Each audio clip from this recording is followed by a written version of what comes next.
Praise lord.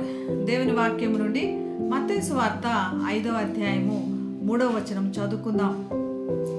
ఆత్మ విషయమై దీనులైన వారు ధన్యులు, పరలోక రాజ్యము వారిది. ఏలియా ప్రవక్త ఆహాబు యెజెబెలు చేస్తున్న అన్యాయాలు, అక్రమాలు చూసి తట్టుకోలేక ప్రతి దినము కూడా చాలా స్ట్రగుల్ అవుతున్నాడు. ఈ సమయంలో దేవుడు చెప్తున్నాడు, దేవుడు ఆజ్ఞాపిస్తున్నాడు, ఇప్పుడు నువ్వు సారేపతు స్థలానికి వెళ్ళమని దేవుడి చేత ఆజ్ఞాపింపబడ్డాడు. సారేపతు అనగా చూస్తే a place of purification, a refinery. మరి ఈ స్థలానికి వెళ్ళు అని దేవుడి చేత ఆజ్ఞాపింపబడ్డాడు. సారేపతు స్థలానికి వెళ్ళి అక్కడ 3 సంవత్సరాలుగా దాదాపు అక్కడ నిశ్శబ్దంగా దేవుని చేత తర్పీదు పొందినట్లుగా మనం చూస్తున్నాం.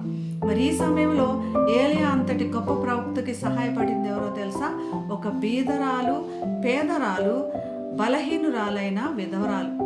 మరి అక్కడ ఏలియాకు తోడు ఉండి తనకి పరిచర్య చేసింది ఇంత బలహీనురాలైన విధవరాలు.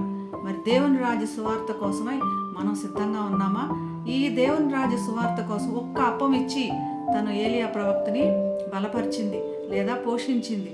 మనం దేవుని సువార్తకై, దేవుని రాజ్య పరిచర్యకై మన వంతు సహాయం చేయడానికి సిద్ధపడదాం. ప్రార్థన. పరిశుద్ధుడైన యేసయ్య, నీ రాజ్యాని కోసం మమ్మల్ని అందరూ సిద్ధపరచుమని, నీ రాజ్య పరిచర్యకై మేము అందరము పాటుపడే కృపను దయచేయమని యేసు నామమున ప్రార్థిస్తున్నాం తండ్రి. ఆమేన్.